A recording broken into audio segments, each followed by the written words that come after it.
అప్పటి నుంచి కంటిన్యూగా ఇప్పటి వరకు కూడా ఉద్యమంలోనే ఉన్నాం. మరి ఈనాడు తెలంగాణ ఉద్యమం జరిగినటువంటి సందర్భంలో ఎంతమంది అమరులయ్యారు, ఎన్ని లాఠీ ఉద్యమకారులు ఎన్ని లాఠీలు దెబ్బతిన్నారు, ఎన్ని ముళ్ళకంచెలు దాటి రక్తాలు చిందించారో, ఎంతమంది తుపాకులకు బలైపోయారో, అంతమంది సాధిస్తేనే, అంతమంది ఉద్యమం చేస్తేనే మనకు తెలంగాణ వచ్చింది. తెలంగాణ వచ్చిన తర్వాత మనం అనుకున్నాం తెలంగాణ ఉద్యమకారుల ఆకాంక్ష నెరవేరుతుంది, తెలంగాణ ఉద్యమకారులు మరి తెలంగాణ అమరుల ఆకాంక్షలు నెరవేరుతాయని.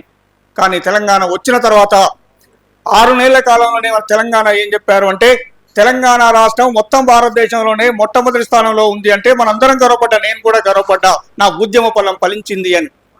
కానీ 10 సంవత్సరాల తిరక్క ముందే ఈ రాష్ట్రానికి పెట్టినటువంటి గతి ఏమైంది అంటే 8 లక్షల కోట్ల అప్పు, 6,500 కోట్లు ప్రతి నెల మనం కడుతున్నటువంటి వడ్డీ ఎంత అంటే 6,500 కోట్లు ప్రతి నెల.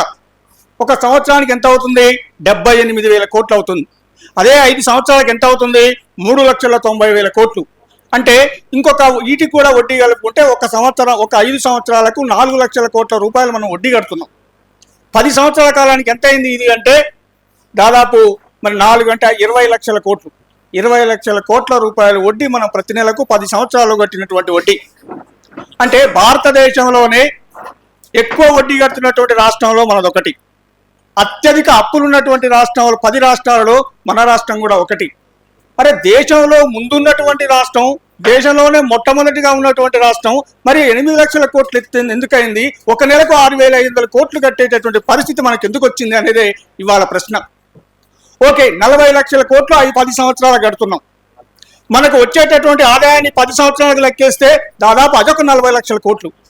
అంటే ఈ 40 లక్షల కోట్లు, అవి 40 లక్షల కోట్లు మొత్తం కలిగితే 10 సంవత్సరాల్లో మనకు ఉన్నటువంటి వచ్చిన ఆది 80 లక్షల కోట్లు. మరి నిజంగా మనకు 80 లక్షల కోట్ల అభివృద్ధి జరిగిందా? 80 లక్షల కోట్ల అభివృద్ధి ఈ రాష్ట్రం జరిగిందా అనేదే ప్రశ్న.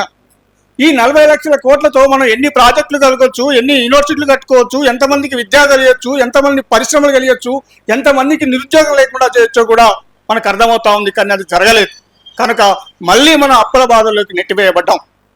ఇక మన రాష్ట్రం విషయానికి వచ్చినట్లయితే ఆ ప్రభుత్వం పడిపోయింది, కొత్త ప్రభుత్వం వచ్చింది.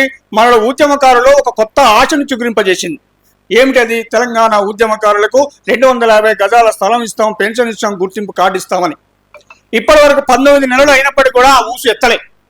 మరి మొన్న జూన్ 2వ తారీఖు నాడు మరి సీఎం గారు ఒక మాట మాట్లాడతారని అందరూ ఎదురు చూసినాం, అది కూడా జరగలే. మరి ఇప్పుడు మేము అడుగుతా ఉన్నాం, మీరు ఉచిత బస్సు కట్టేటటువంటి డబ్బుల కంటే తెలంగాణ ఉద్యమకారులకు ఇచ్చేటటువంటి వసతులు ఎక్కువగా ఉంటాయా? మీరు 37,80,000 మందికి మీరు ఆసరా పథకం డబ్బులు ఇస్తా ఉన్నారు కదా, ఆ డబ్బుల కంటే మాకు ఇచ్చే పథకాల డబ్బు ఎక్కువ అవుతున్నాయా? మీరు తెలంగాణ మొత్తం కూడా 200 యూనిట్లకు మీరు కరెంటు ఫ్రీ ఇస్తున్నారు కదా, ఆ డబ్బు కంటే మా ఉద్యమకారులకు ఇచ్చేటటువంటి పెన్షన్ ఎక్కువనా? మరి అసలు ఇంత సౌకర్యం ఎలా ఇవ్వగలుగుతున్నావు, ఎట్లా ఇవ్వగలుగుతున్నావు? మేము తెలంగాణ కోసం కొట్లాడి సాధించాం కనుకనే, మేము తెలంగాణ కోసం సాధించి పోరాటం చేశాం కనుకనే, తెలంగాణ వచ్చింది కనుకనే ఈ తెలంగాణ ప్రజలకు నువ్వు ఇవ్వగలుగుతున్నావు, తెలంగాణ ప్రజలు పొందగలుగుతున్నారు. అంటే తెలంగాణ పల్లకిని మోసింది ఎవరు అంటే ఈ ఉద్యమకారులే. మరి ఆ తెలంగాణ ఉద్యమం వచ్చినటువంటి బోయిలు కష్టాల్లో ఉంటే, కూడు గుడ్డకు నీడకు దూరమై ఉంటే, వాళ్ళు ఆర్థికంగా చితికి ఉండుంటే, వాళ్ళకి విద్యా ఉద్యోగాలకు కూడా దూరమై ఉంటే, వాళ్ళ కుటుంబాలకు నువ్వు ఇవ్వడానికి ఏమిటి మీకు అభ్యంతరం అనేదే ఇవాళ మనం అడుగుతున్నటువంటి ప్రశ్న. అలాగే ఇది మనకు కొత్తగా ఈ ఒక్క రాష్ట్రంలో మనం అడుగుతున్నటువంటిది కాదు. పక్కన మనకంటే ముందు ప్రత్యేక రాష్ట్రంగా ఏర్పడినటువంటి జార్ఖండ్, ఛత్తీస్గఢ్, లక్షద్వీపులకు ఇవాళ అక్కడ ఉన్నటువంటి ఉద్యమకారులకి పెన్షన్ ఇస్తున్నారు, ఇంటి సౌకర్యం కల్పించారు, మరి స్వతంత్ర సమరయోధులుగా గుర్తింపు కార్డు కూడా వాళ్ళకి ఇచ్చారు.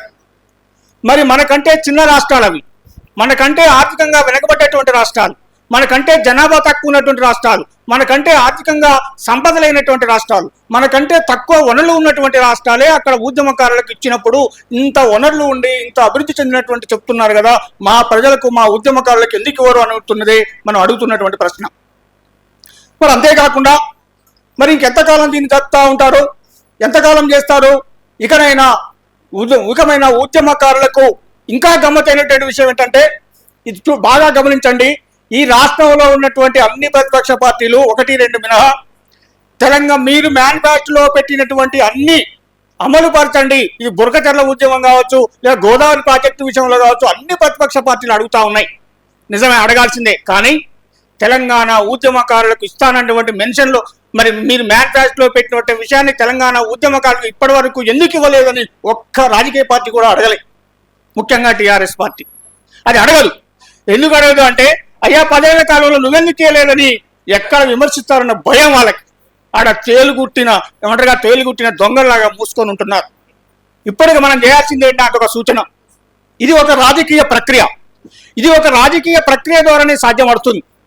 ఇక్కడ మనం ఎమ్మెల్యేలకు ఒక భయం పుట్టియాలి. అది ఏ పార్టీలోనే కానివ్వండి.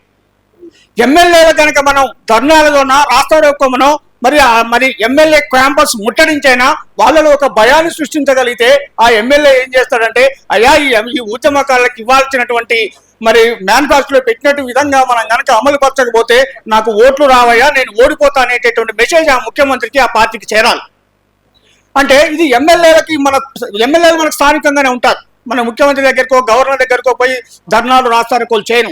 మన స్థానికంగా ఉన్నటువంటి ఎమ్మెల్యేలు, మన ప్రస్తుతం దగ్గరగా అందుబాటులో ఉన్నటువంటి ఎమ్మెల్యేలు కనుక ఉన్నారు, వాళ్ళ మీద మనం గట్టిగా ప్రెషర్ చేసి, గట్టిగా ఒత్తిడి చేసి, మీరు కనుక ఇవ్వకపోతే మేము ఇక్కడ ఓడిపోతాం, మన పార్టీ ఓడిపోతుంది, మన మనుగడ లేకుండా పోతుంది, జర తొందరగా అన్నిటిని పక్కా పెట్టి జర ఉద్యమకారుల సమస్య ఏందో చూడండి అని చెప్పేసి ఎమ్మెల్యే ద్వారా ముఖ్యమంత్రికి పోయేటట్టుగా ఆ విధంగా కార్యాచరణ ఉండాలి. అన్ని ఉద్యమ సంఘాలు కూడా ఏకం కావాలి అని చెప్పి ఈ సందర్భం కోరుతూ ముగిస్తున్నాను. జై తెలంగాణ.